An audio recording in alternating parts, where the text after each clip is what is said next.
I am Naomi, 27, and I learned the hard way that not all pranks are funny. My then husband Tyler and his brothers abandoned me at a remote gas station 300 miles from home as a joke, driving away while laughing and yelling good luck. This traumatic incident became the catalyst for completely rebuilding my life. 5 years later, when Tyler unexpectedly reappeared, his smug smile vanished when he saw who stood behind me. Before I dive into my story, I would love to know where you are watching from. Hit subscribe and like if you have ever had to rebuild your life after someone broke your trust. Trust me, this story has an ending worth waiting for. Growing up in a small Illinois town shaped me in ways I never fully appreciated until I left. My childhood home sat on a quiet street lined with maple trees that turned brilliant shades of orange and red each fall. From an early age, I found solace in art, spending hours sketching in my bedroom or painting landscapes by our local creek. My parents, both high school teachers, always encouraged my artistic pursuits, even setting up a small studio space in our basement when I turned 16. I dreamed of attending a prestigious art school in New York or Chicago, building a career as a professional artist whose work would hang in galleries and speak to people's souls. But dreams require money, and despite my parents' unwavering support, their modest teacher salaries couldn't cover the exorbitant tuition fees of my dream schools. Instead, I enrolled at the state university 3 hours from home, with a partial scholarship, still determined to pursue art alongside a more practical business degree.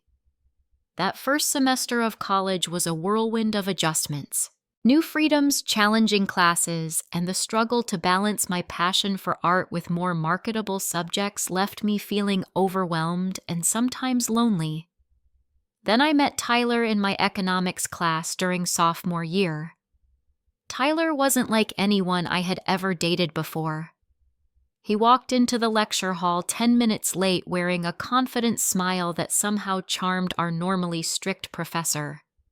When he slid into the empty seat beside me and whispered, "Did I miss anything important?"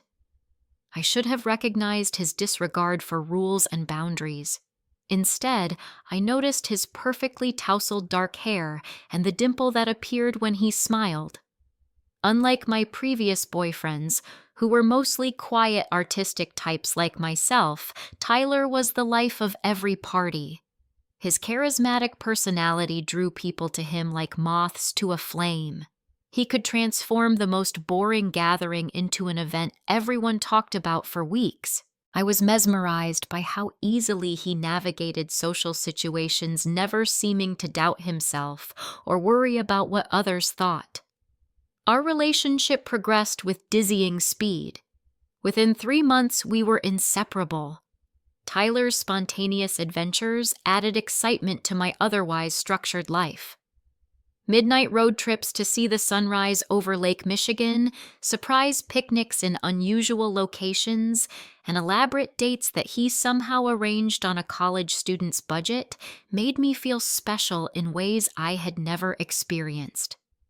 When Tyler proposed after just 8 months of dating, my practical side knew it was too soon. We were both only 21, still figuring out who we were and what we wanted from life. But Tyler had a way of making impulsive decisions seem romantic rather than reckless. He presented me with a vintage ring he claimed had belonged to his grandmother, getting down on one knee in front of all our friends at his birthday party. With everyone watching expectantly and Tyler looking up at me with those persuasive brown eyes saying no felt impossible. My family's reaction to our engagement wasn't what Tyler expected. My parents expressed concern about the speed of our relationship, suggesting we at least wait until after graduation to get married. My older sister Jennifer was even more direct, pulling me aside at Thanksgiving to ask if I was absolutely certain about Tyler. "There's something about him that feels off, Naomi," she said while helping me wash dishes after dinner. "He's charming, sure, but do you really know him? What about his family? Have you met them yet?" I dismissed her concerns as overprotective sister syndrome.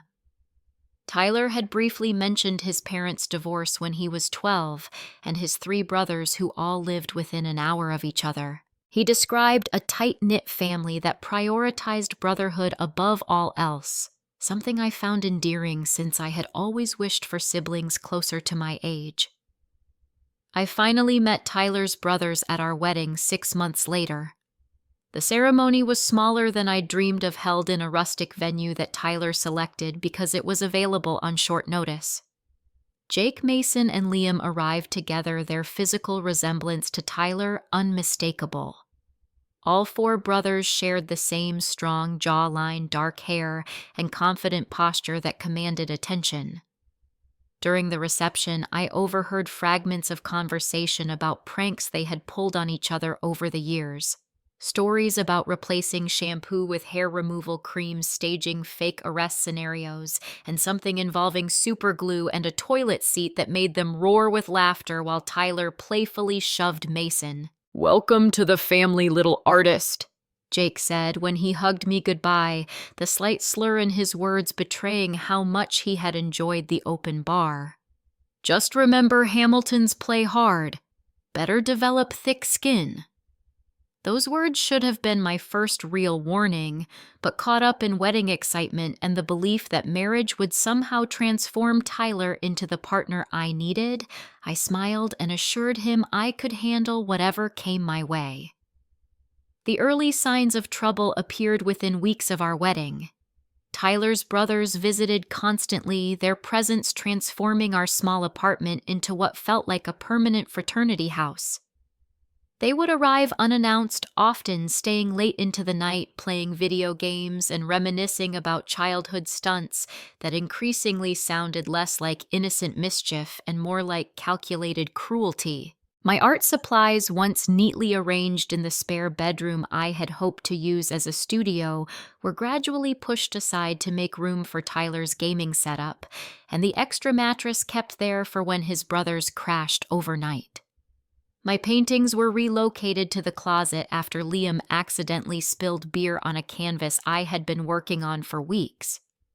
"It's just art, babe. You can make another one," Tyler said with a shrug when I expressed my frustration. "Besides, Liam feels terrible. Don't make it weird." Over the next 2 years, I watched my dreams of an art career fade as I took on more responsibility for our financial stability.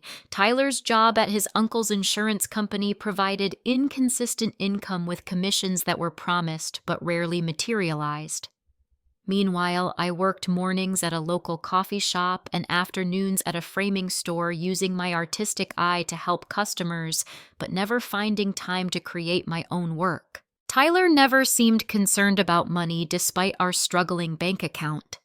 He always had enough for weekend trips with his brothers or the latest gaming system they all coveted.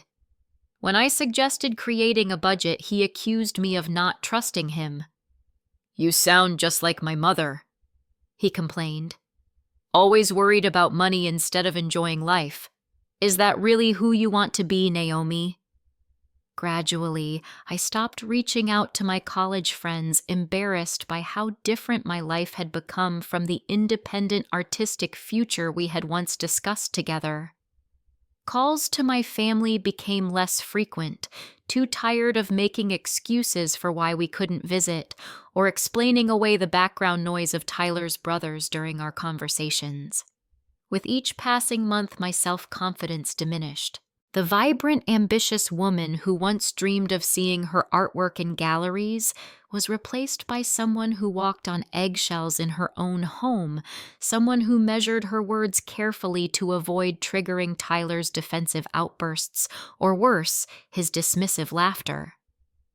"You're so sensitive," became his mantra whenever I objected to a particularly cruel joke or expressed hurt feelings. "Learn to laugh at yourself, Naomi. Life's too short to be so serious all the time." By our 3rd anniversary, I barely recognized myself or my marriage. But despite everything, a stubborn part of me still believed things could improve.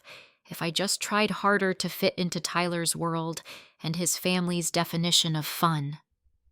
The invitation to Tyler's cousin's wedding in Colorado arrived 6 weeks before the event. The elegant cream envelope addressed to both of us stood in stark contrast to the stack of overdue bills beside it on our kitchen counter. "We need to RSVP, yes," Tyler announced that evening without bothering to ask if I could get the weekend off work. "Mom says everyone's expecting us and my brothers are all going." "Tyler, I don't think I can get that much time off," I explained, mentally calculating the pay I would lose from missing shifts at both jobs. "And we really can't afford the hotel right now. Maybe you should go without me." His expression darkened immediately. "Without you? What kind of message does that send to my family, that you can't be bothered to show up for important events, that our marriage isn't strong enough for a simple road trip?" The argument that followed was familiar territory. Tyler insisted the trip would be fun, that his brothers had already planned to all ride together to save on gas, and that I was overreacting about our financial situation. When I remained hesitant, he employed his most effective tactic. "Fine," he said, his tone suddenly gentle as he wrapped his arms around me. "If you really don't want to go, I understand. I'll just tell everyone you had to work. Again. I'll miss you, though, and I know you'll regret not seeing the mountains. You're always saying you want new landscapes to paint." The manipulation worked as it always did. 3 days later, I requested the time off from both jobs, ignoring my manager's frustrated sighs. I packed a small bag with practical clothes and the single cocktail dress I owned for the actual wedding. The morning of our departure, Jake arrived first in his oversized pickup truck, followed shortly by Mason and Liam in Mason's SUV.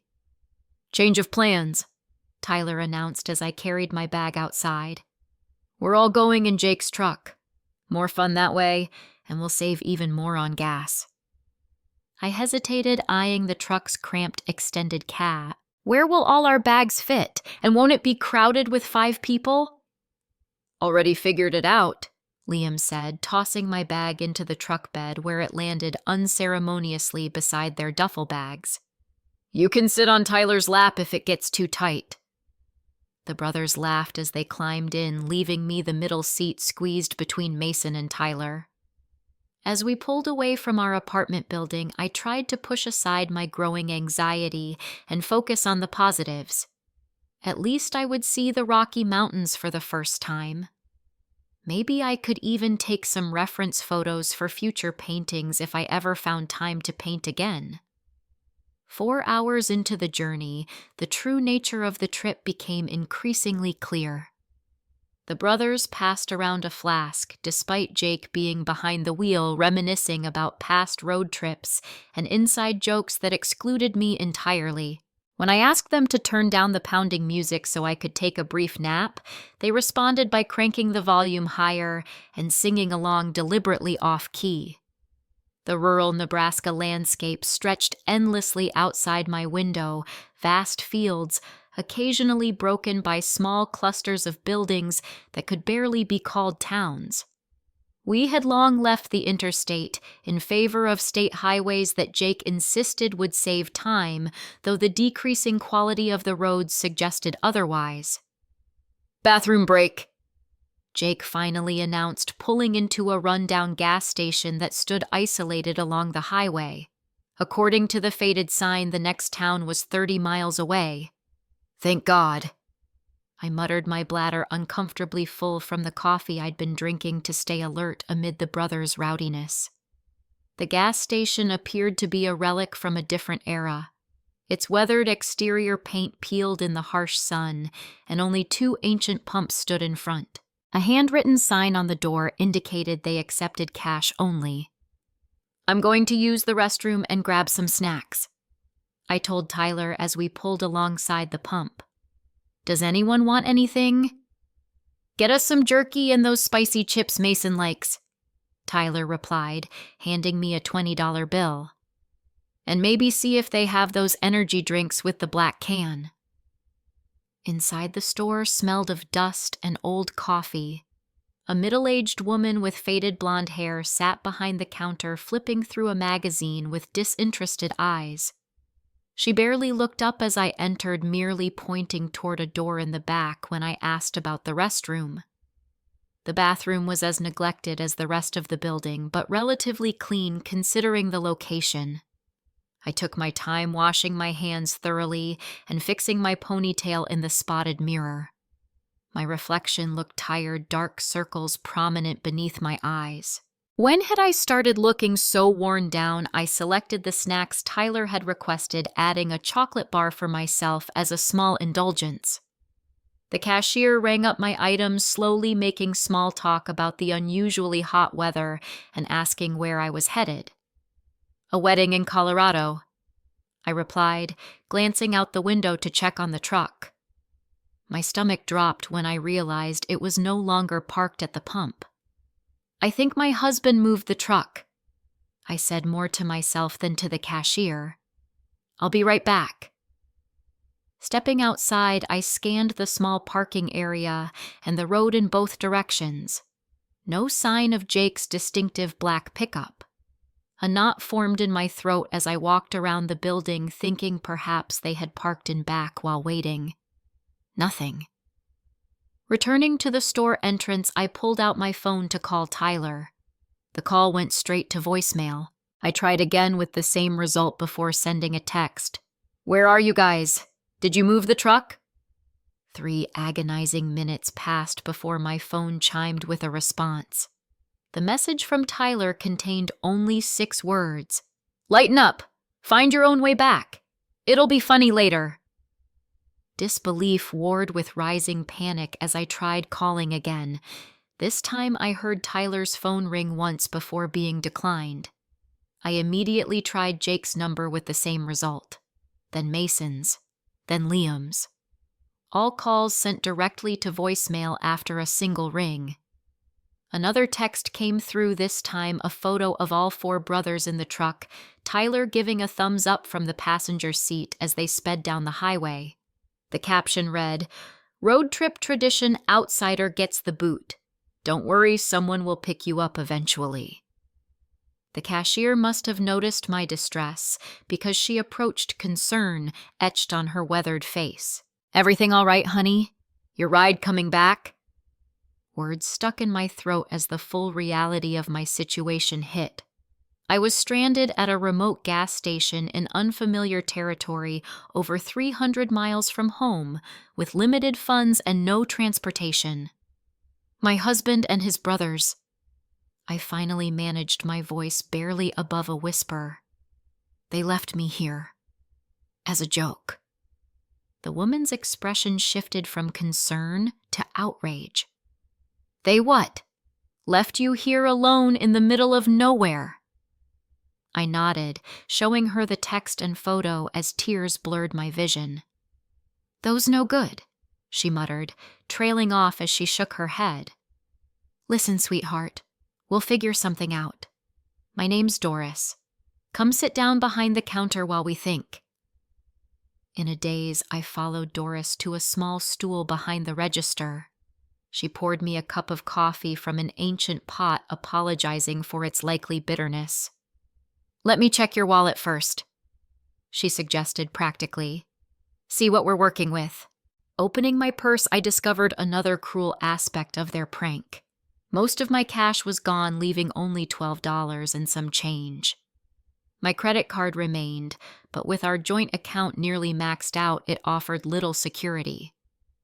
"They took my money too," I said, the betrayal cutting deeper with each revelation. Doris swore under her breath. "Honey, that's not a prank. That's abuse, plain and simple." Her straightforward assessment hit me with the force of physical blow. I had spent years minimizing Tyler's behavior, making excuses for his cruelty by calling it humor. Hearing someone else name it so clearly broke something loose inside me. "The nearest bus station is in Fairfield, about 30 miles east," Doris explained. "But the last bus today left at 2, and there won't be another until tomorrow afternoon." The sun was already beginning its descent toward the horizon. The thought of spending the night in this isolated location sent fresh waves of anxiety through me. "Is there a motel nearby I could call a taxi?" I suggested, though I already suspected the answer. "Nearest motel's in Fairfield, too, and we don't have taxi service out here," Doris confirmed. "My shift doesn't end until 10, or I'd drive you myself." As we considered increasingly desperate options, the bell above the door jingled, announcing another customer. A tall man in his early 30s entered, nodding politely at Doris before heading toward the refrigerated section. "Regular fill-up on pump 1, Doris," he called over his shoulder, "and whatever coffee you've got that won't kill me."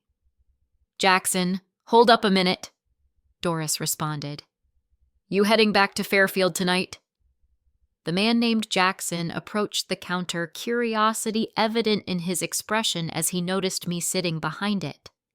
With sandy brown hair, faded jeans, and a camera bag slung over one shoulder, he looked like he had stepped out of a rugged outdoor magazine. "Heading that way eventually," he confirmed. "Got a few stops to make for some sunset shots first. Why?" Doris gestured toward me. "This young lady needs a ride to Fairfield. Her husband and his brothers thought it would be funny to abandon her here and drive off with her money." I winced at hearing my situation described so bluntly to a stranger, but Jackson's reaction surprised me. Rather than awkward pity or dismissal, his blue eyes reflected genuine concern, tinged with anger. "They left you here on purpose?" he asked, his deep voice carrying disbelief. When I nodded, he shook his head slowly. "That's not right. Not by any definition." "Jackson's a commercial photographer," Doris explained.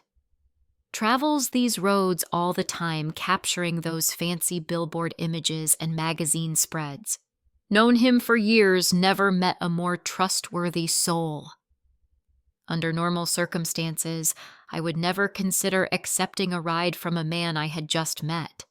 But these were far from normal circumstances, and Doris's vouching carried weight. Still, I hesitated. "I don't want to impose on your work," I said to Jackson, "and I can't pay you much for gas." He waved away my concern. "I'm heading that direction anyway, and I'd never sleep right knowing I left someone in trouble when I could help, especially not after what your husband did." The way he emphasized the word husband conveyed exactly what he thought of Tyler's actions without him needing to elaborate. "If Doris trusts you, that's good enough for me," I decided, gathering my purse and the bag of snacks I had purchased. "Thank you." Jackson insisted on paying for my snacks, as well as his gas and coffee, ignoring my protests.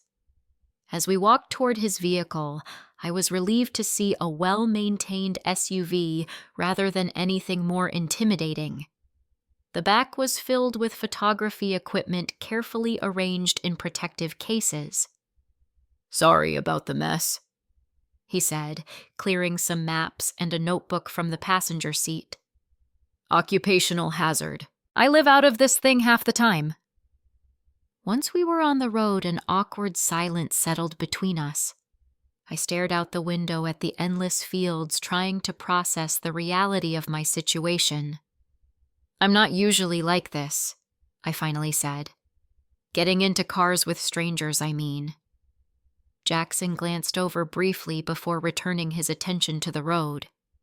"I'd be worried if you were. And for what it's worth, I don't usually pick up stranded women either. But what your husband did..." He trailed off, shaking his head. "There are some lines decent people just don't cross." Something about his straightforward manner made it easy to talk to him. As miles of Nebraska landscape passed outside the window, I found myself sharing more than I intended about my relationship with Tyler, the dynamic with his brothers, and how I had slowly lost pieces of myself over the years. Jackson listened without interruption, occasionally asking clarifying questions, but never judging or offering unwanted advice. When I mentioned my abandoned art career, his interest visibly peaked. What kind of art? He asked.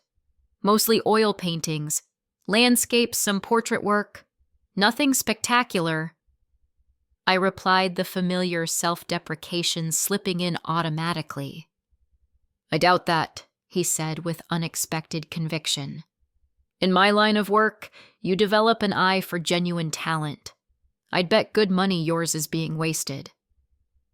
We arrived in Fairfield just as the sun was setting its golden light, casting long shadows across the small town's main street.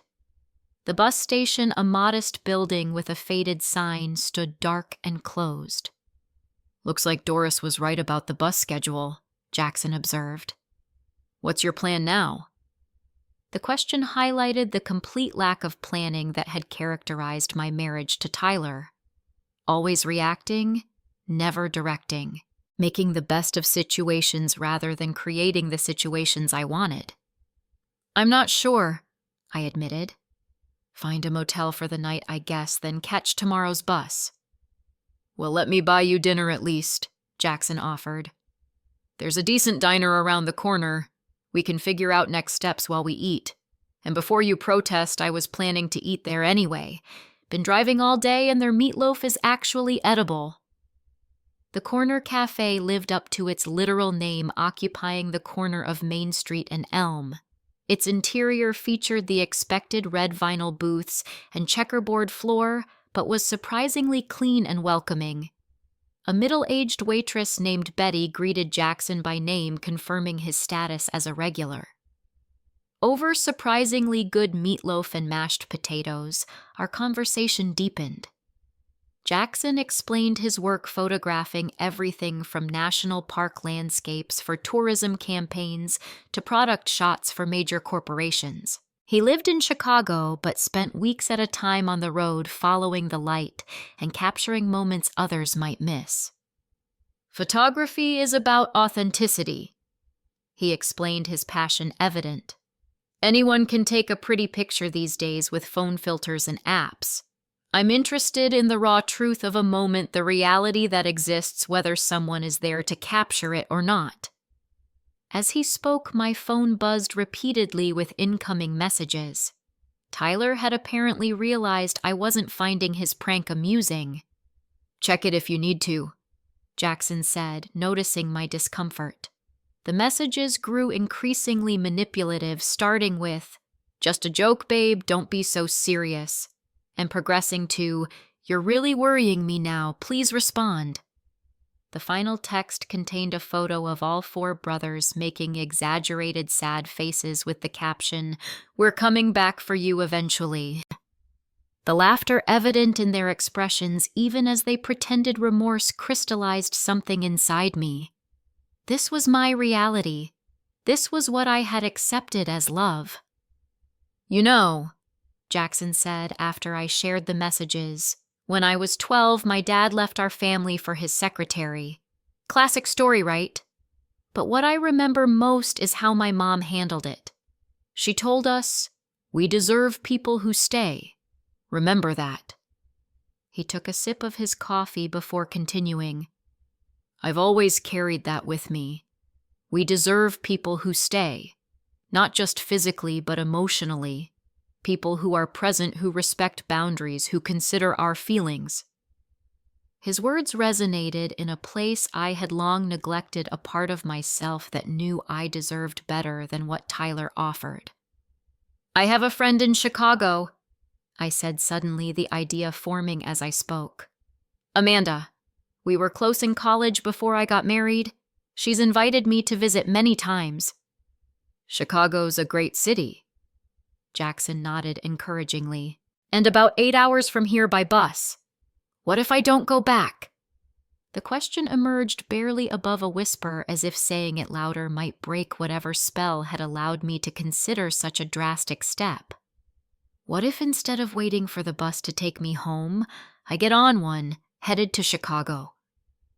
Jackson studied me thoughtfully. That would be a big decision. One you shouldn't make just because you're hurt and angry, justified as those feelings are. It's not just this, I insisted, gesturing to my phone with Tyler's messages still displayed. It's everything. For years, I've been disappearing piece by piece. My art, my friendships, my self-respect. I'm not sure there's anything left to save in that marriage. As our dinner plates were cleared, we discussed practical matters. The next bus to Chicago would depart at noon the following day. There was a small but clean motel 2 blocks from the bus station where I could spend the night. I had just enough on my credit card to cover both. "Let me drive you to the motel," Jackson offered as he paid our bill despite my protests. "It's getting dark and I'm headed that way myself, staying there too while I finish this assignment." At the motel's front desk, Jackson handled the interaction with the clerk, sparing me the potential judgment or questions about a woman checking in alone without luggage. He requested rooms at opposite ends of the single-story building, a considerate gesture that reinforced Doris's assessment of his character. Before we parted ways, he handed me his business card. "If you ever need anything, or if you do end up in Chicago and want recommendations for art supply stores, give me a call. My cell's on there too, not just the business line." I accepted the card, noting the simple design featuring one of his landscape photographs and the words Jackson Reed Photography in elegant script. "Thank you," I said, knowing the words were wholly inadequate for what he had done. "I don't know what would have happened if you hadn't come into that gas station." "You'd have figured something out," he replied with surprising confidence. "You strike me as someone stronger than they realize." In my sparse motel room with its faded floral bedspread and humming air conditioner, I called Amanda. It was nearly 11 at night, but she answered on the 3rd ring, her voice instantly concerned when she heard mine. "Naomi, is everything okay? It's been months."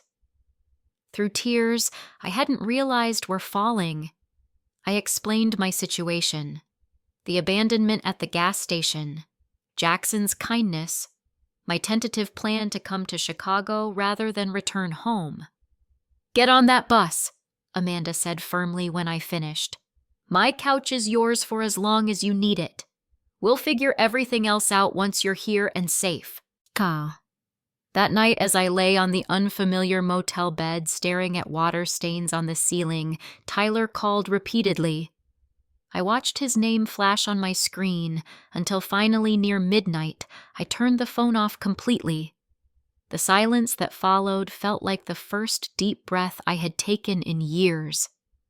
The Chicago skyline appeared through the bus window like a mirage after endless hours of flat Midwestern landscape. Gleaming buildings stretched toward the sky, their windows catching the late afternoon sun. I pressed my forehead against the cool glass, exhaustion and anticipation warring within me. Amanda waited at the station as promised, her familiar face a lifeline in the sea of strangers. Her red hair was shorter than I remembered, cut in a stylish bob that suited her creative advertising job. When she spotted me stepping off the bus with nothing but my purse, her eyes widened momentarily before she enveloped me in a fierce hug. "You made it," she whispered, holding me tightly. "You're here now. Everything else we can handle." That first week in Chicago passed in a blur of practical arrangements. Amanda helped me file for an emergency replacement of my driver's license after I realized Tyler had taken that too in his prank. We visited a women's resource center where a compassionate advocate helped me understand my options for divorce. I opened a new bank account at a local credit union, separate from the joint account Tyler controlled. Throughout it all, my phone remained off. I couldn't bear to face Tyler's messages or calls, which Amanda assured me had been constant. She had received several herself, each more desperate than the last, as Tyler realized I wasn't coming back. "He's threatened to file a missing persons report," she told me over takeout Chinese food one evening. "I told him you were safe and had left by choice. He didn't take it well." "What did he say?" I asked, bracing myself. "Nothing worth repeating," Amanda replied firmly. "But I recorded the call just in case we need it later. The lawyer at the resource center said that might be helpful. 10 days after arriving in Chicago, I finally turned my phone back on. As expected, hundreds of notifications flooded the screen. Voicemails, texts, and missed calls not just from Tyler, but from his brothers and even his parents, whom I had met only twice during our marriage. The messages followed a predictable pattern. Initial amusement at what they considered a humorous overreaction on my part. Growing frustration when I didn't play along. Anger when they realized I had actually left. And finally, manipulation attempting to make me feel guilty for destroying our marriage over a harmless joke. With Amanda sitting beside me for moral support, I composed a single text message to Tyler. I am safe, but I will not be returning. Please don't contact me again. My lawyer will be in touch regarding divorce proceedings.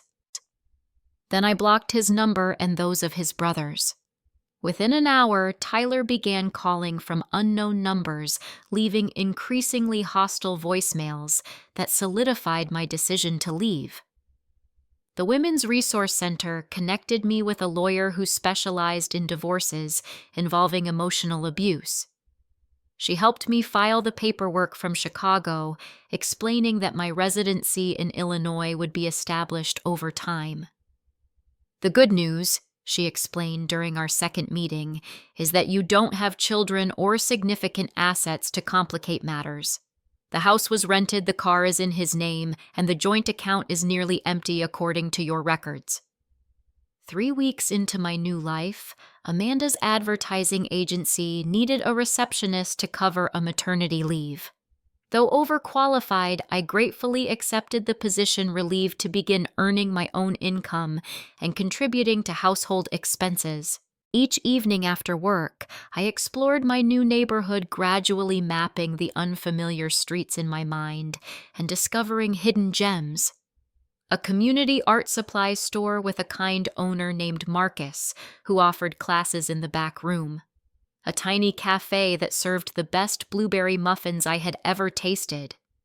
A second-hand bookstore where I found an art history text I had coveted in college but could never afford.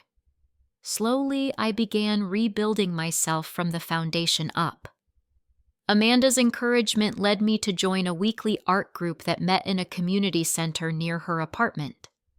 My first attempts at painting again were frustrating my hands, seemingly unable to create what my mind envisioned. But the simple act of reclaiming that piece of myself felt like revolution. 6 months after my arrival in Chicago, I moved into my own studio apartment. The space was tiny, with barely enough room for a bed, small table, and easel, but it was mine. I had saved every possible penny from my receptionist job, now permanent after proving myself indispensable. Tyler finally signed the divorce papers after his lawyer explained that contesting would only delay the inevitable and cost him money he didn't have. The divorce was finalized with no alimony, either direction, a clean break that felt like removing the final shackle. Around that same time, I submitted 3 paintings to a small community gallery's open call for new artists. To my shock, all 3 were accepted for their spring showcase. Even more surprising, 2 sold on opening night to a local coffee shop owner who wanted authentic local art for her cafe walls. The validation of that first sale did more for my confidence than months of therapy had accomplished. I began painting with renewed purpose, developing a style that combined traditional landscapes with abstract elements representing emotional states.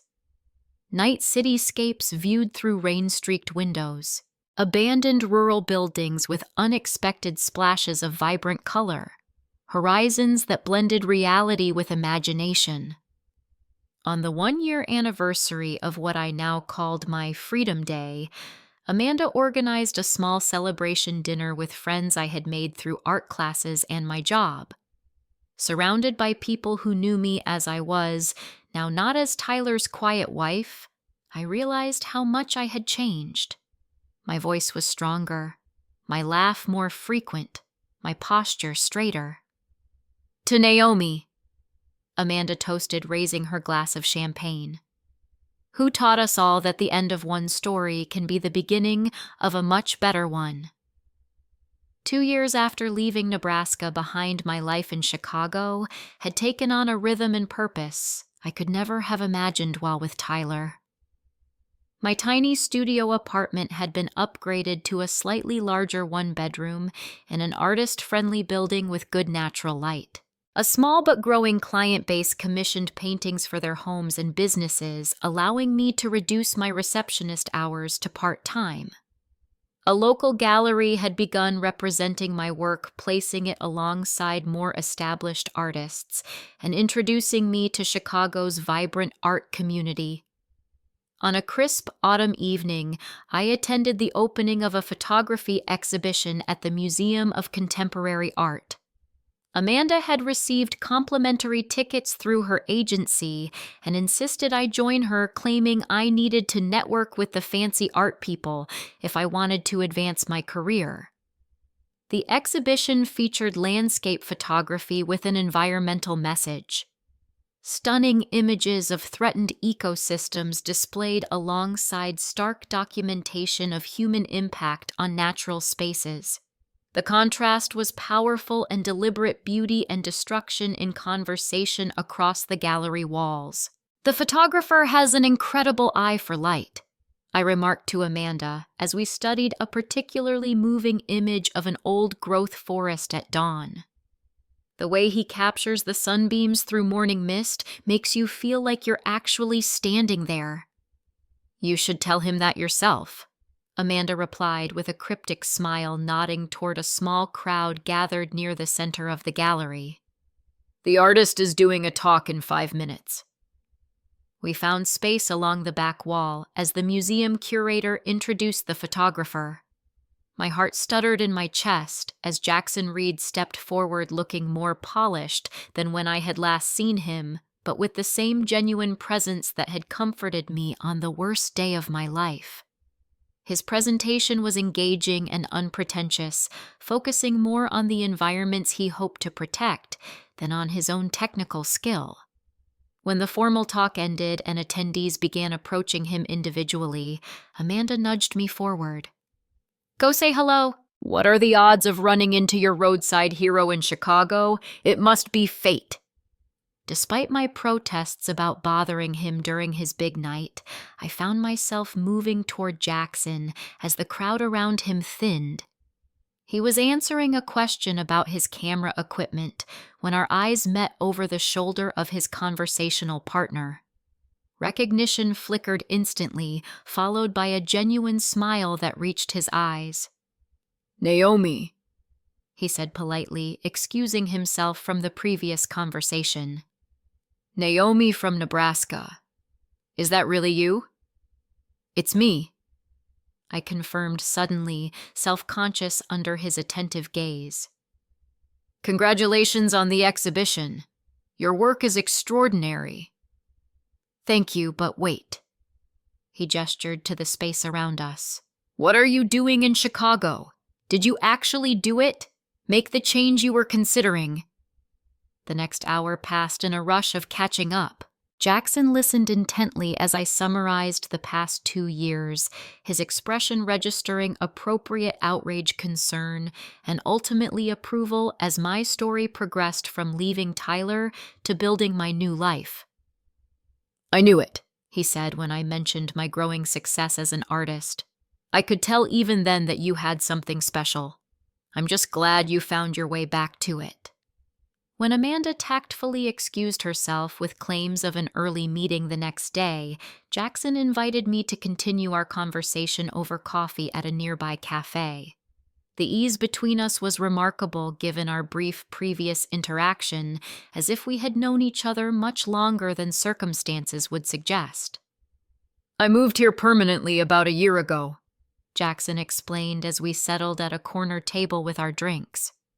Got tired of living on the road. Chicago makes a good base for someone in my line of work. Close enough to beautiful natural settings, but with the urban assignments to keep me busy between travel gigs. As closing time approached, we exchanged contact information with promises to meet again soon. This time, instead of a business card, Jackson entered his number directly into my phone, while I did the same with his. Our friendship developed naturally over the following months.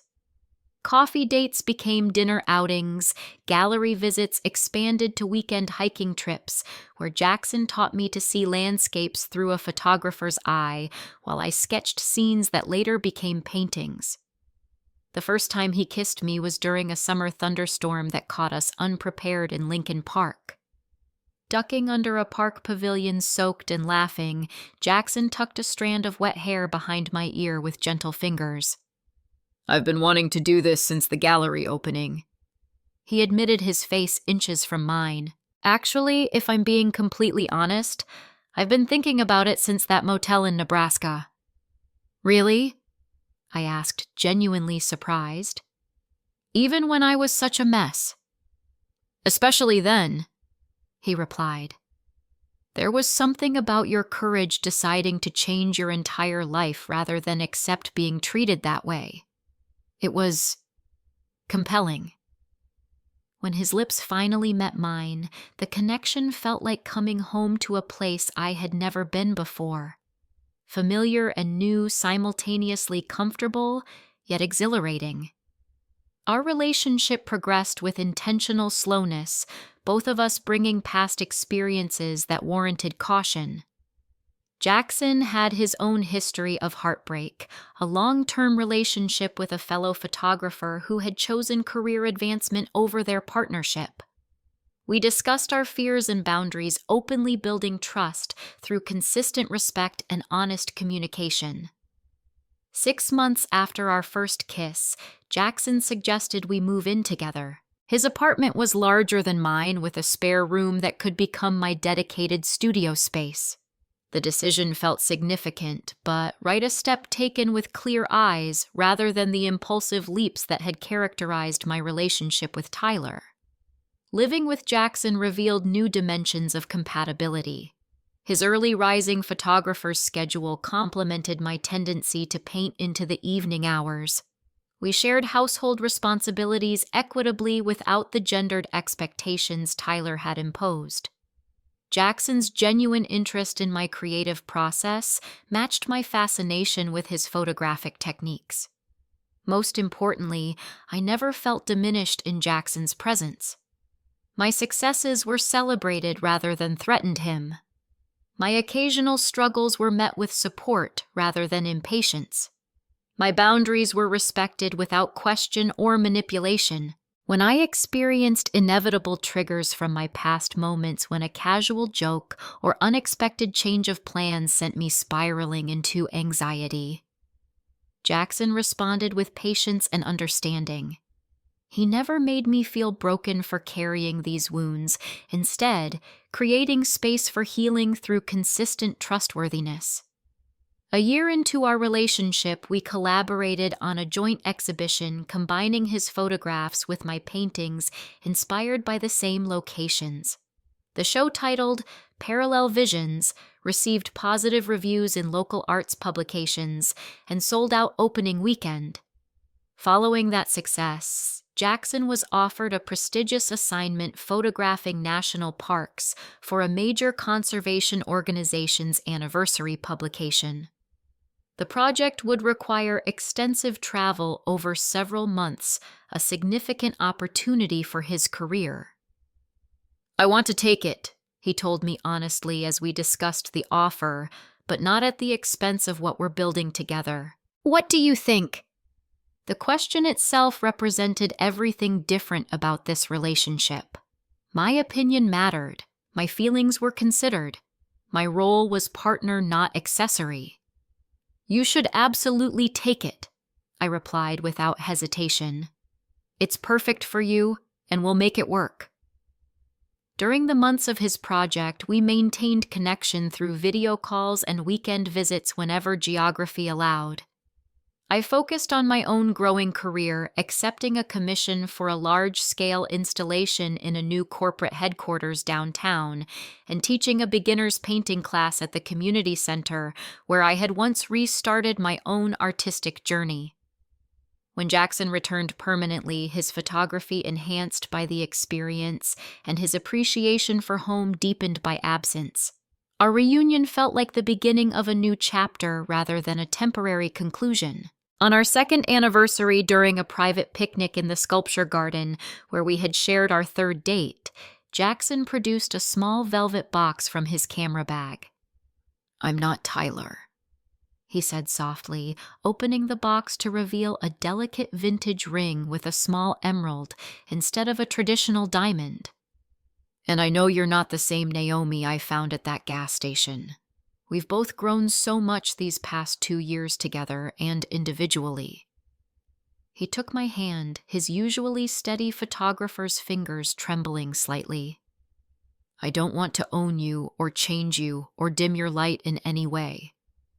I want to build a life where we both shine brighter because we're together, where we support each other's dreams and help each other through the hard times, where we choose each other every day not out of obligation, but because we want to."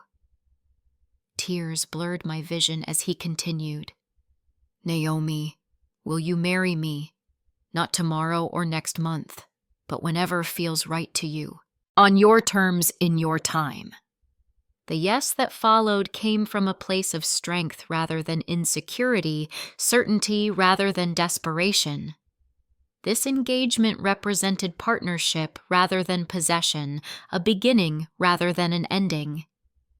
We decided on a spring wedding the following year, giving us time to plan thoughtfully and save appropriately. Jackson's parents, warmly supportive from our first meeting, offered their backyard garden as a venue. My family, thrilled to see me truly happy after years of concern, agreed to make the trip from Illinois. As wedding preparations progressed, an unexpected opportunity arose. The corporate client who had commissioned my installation was expanding to a location in my hometown. They requested I create a companion piece for the new office, necessitating a trip back to the place I had fled 5 years earlier. "I'll come with you," Jackson offered immediately when I shared the news. "You shouldn't have to face those memories alone." The business trip was scheduled for a week in early autumn.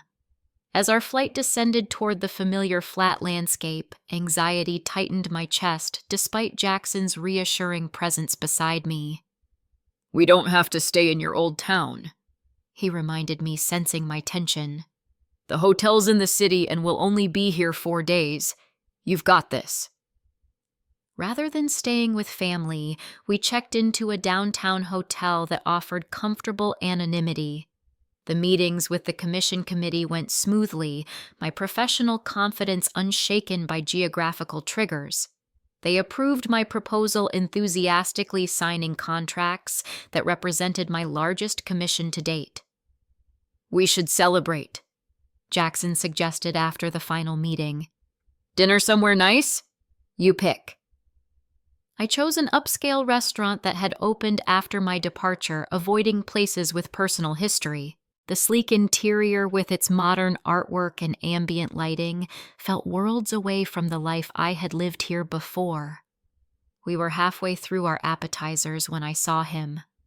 Tyler sat 3 tables away, his familiar profile instantly recognizable despite the passing years.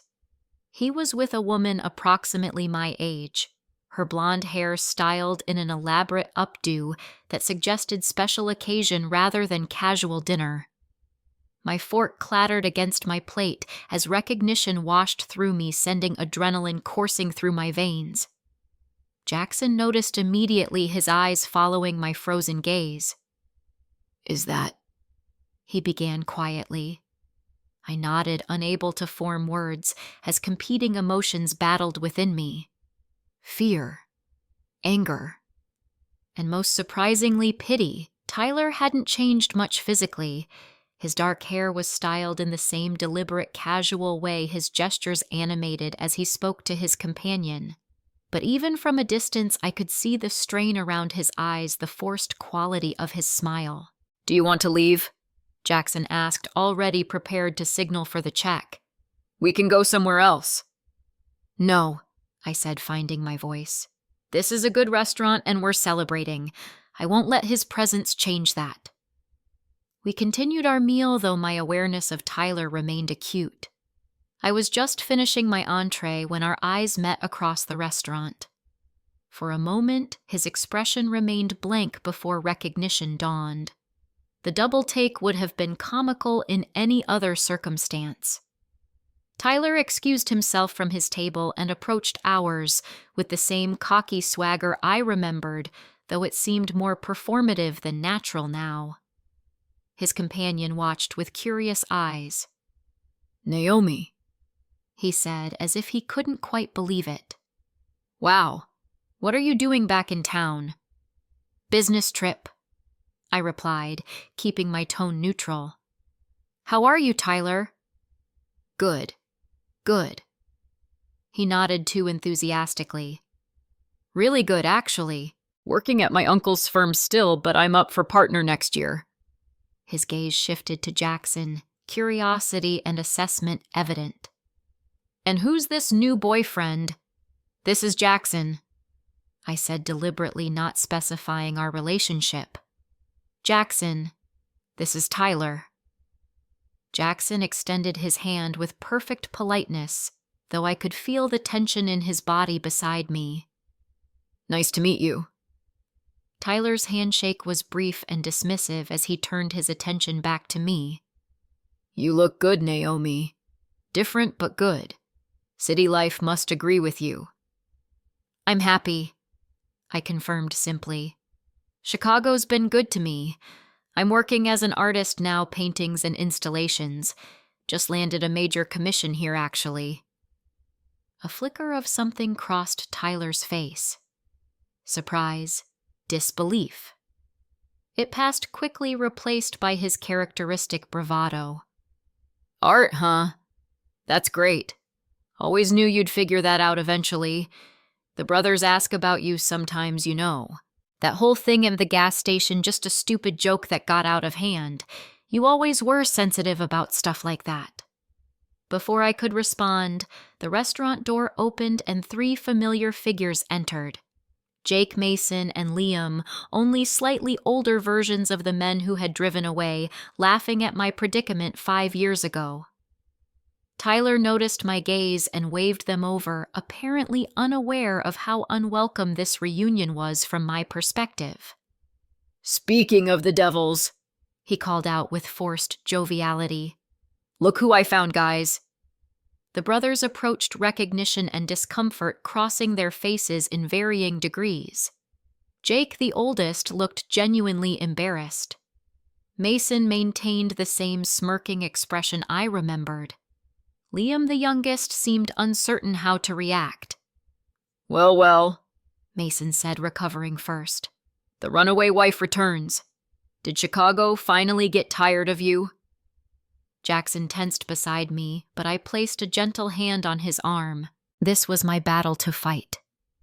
"Actually, Mason Chicago has been extremely welcoming. I have a successful art career, wonderful friends, and a life I'm proud of."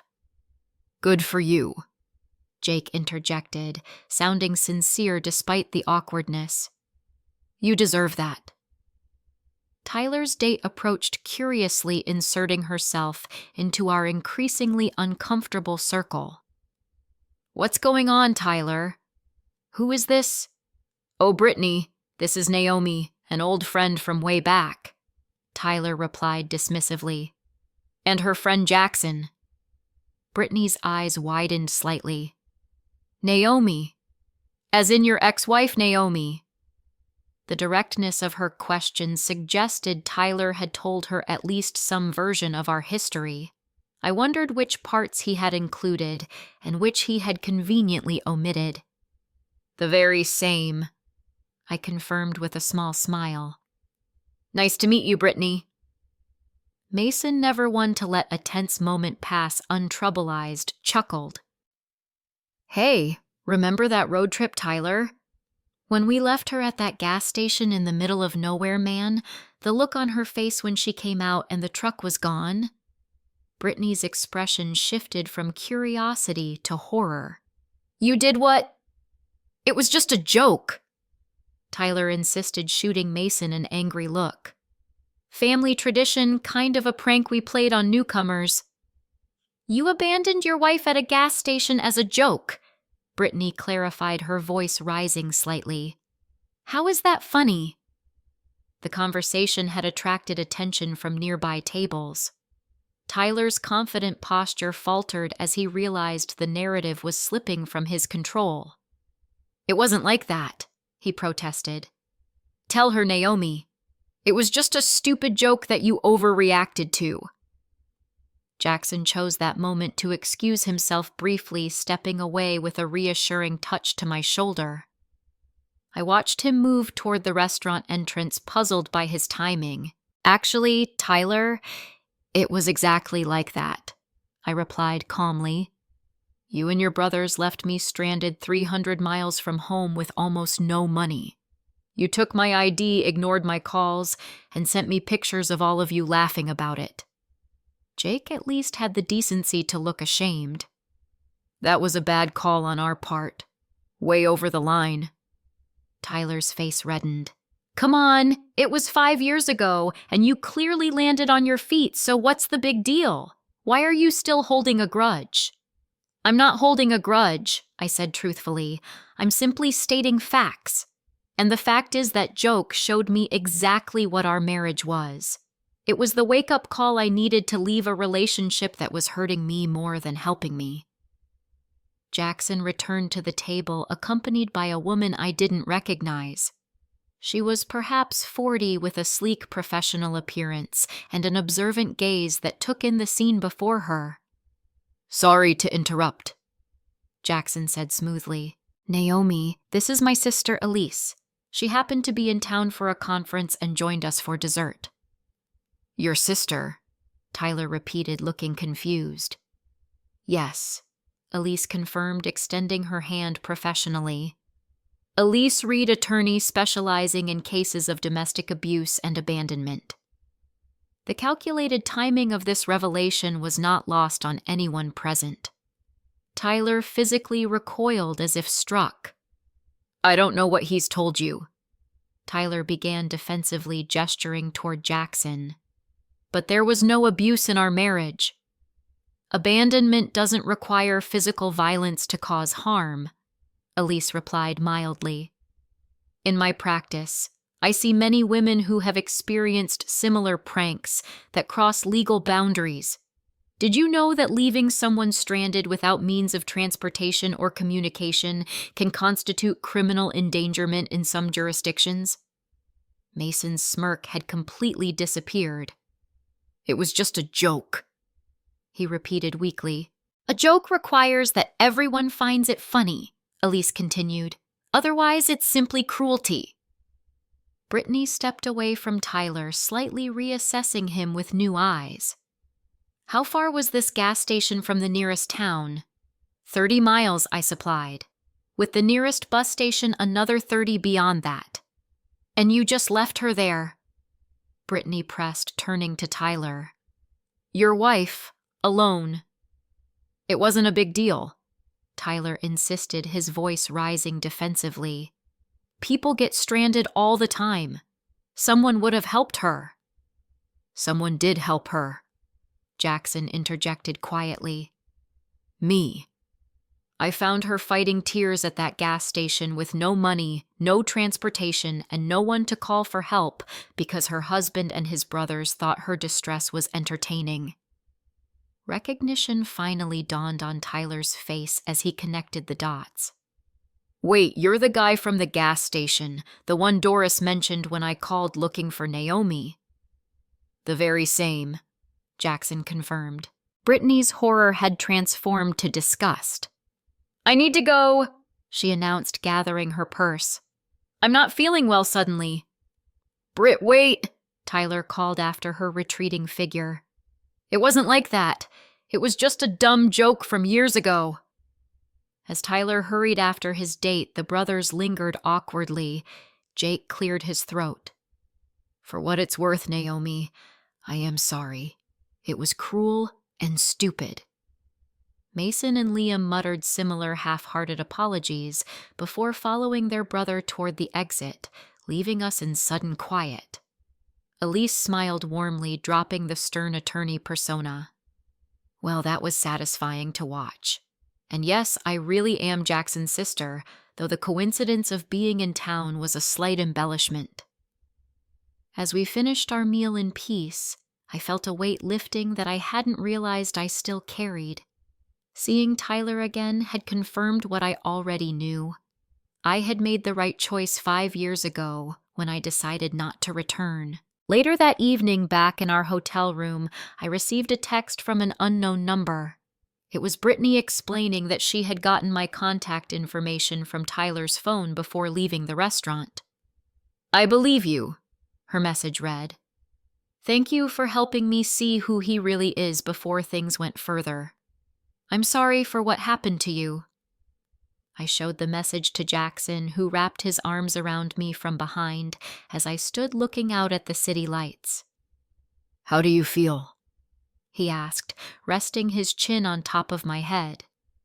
"Free," I replied honestly. "Completely free." 5 years to the day after being abandoned at that Nebraska gas station, I stood in the bright morning light of our Chicago apartment looking at the positive pregnancy test in my hands. Jackson and I had been trying for several months, but seeing the definitive proof still took my breath away. Our life together had flourished beyond anything I could have imagined during those dark days with Tyler. After our confrontation at the restaurant, news had spread through my hometown about what really happened 5 years ago.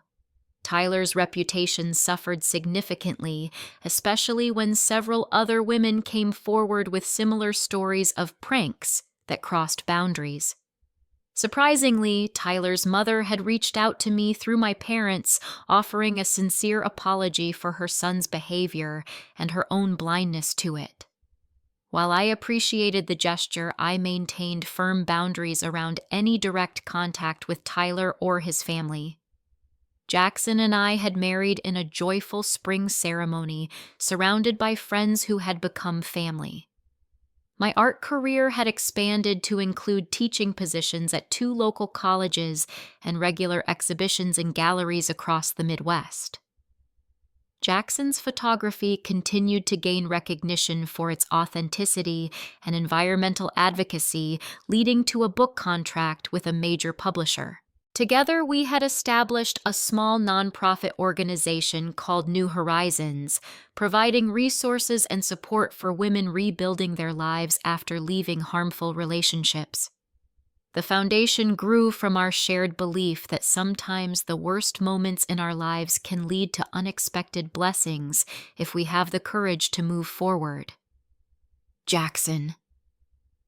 I called out, my voice unsteady with emotion. "Can you come here a minute?" He appeared in the doorway of our bathroom, camera in hand as always. "What's up? I was just packing for our weekend trip to Michigan." Wordlessly, I held up the test. His expression transformed from curiosity to wonder in an instant. Are we?" he stammered, setting his camera down carefully before approaching. I nodded, tears of joy blurring my vision. "We're going to have a baby." His embrace enveloped me completely, his photographer's hands cradling my face as if I were the most precious subject he had ever captured. "Thank you," he whispered against my hair. "For what?" I asked, pulling back slightly to see his expression. "For everything," he replied simply. "For being brave enough to start over. For trusting me enough to try again. For building this life with me." Later that day, as we prepared dinner together in our sunny kitchen, I thought about the long, strange journey that had led me here, From the traumatized woman stranded at a gas station to an expectant mother with a fulfilling career and loving marriage. You know, I said, slicing vegetables beside Jackson, I never thought I'd actually be grateful for what Tyler did. Jackson raised an eyebrow questioningly. Not for the cruelty itself, I clarified, but for the wake-up call. If he hadn't shown me so clearly what our marriage really was, I might have stayed for years slowly disappearing piece by piece. Sometimes the most painful endings create space for the most beautiful beginnings. Duh. That night I added the final brushstrokes to a painting I had been working on for months. A rural gas station at sunset, a lonely figure standing outside. But unlike earlier works in my Abandoned series, this one featured a horizon ablaze with possibility and a road leading toward rather than away. I titled it Crossroads and decided it would be the centerpiece of my upcoming exhibition. Not as a reminder of trauma, but as a testament to resilience and the unexpected paths that lead us home. Have you ever experienced a moment that seemed like the worst thing that could happen, only to realize later it was actually leading you towards something better? I would love to hear your stories in the comments below. Sometimes sharing our journeys helps others find their way forward. Please like and subscribe if this story resonated with you, and remember that even your darkest moments might be the beginning of your brightest chapter. Thank you for listening, and I wish you the courage to follow your own road to happiness wherever it may lead.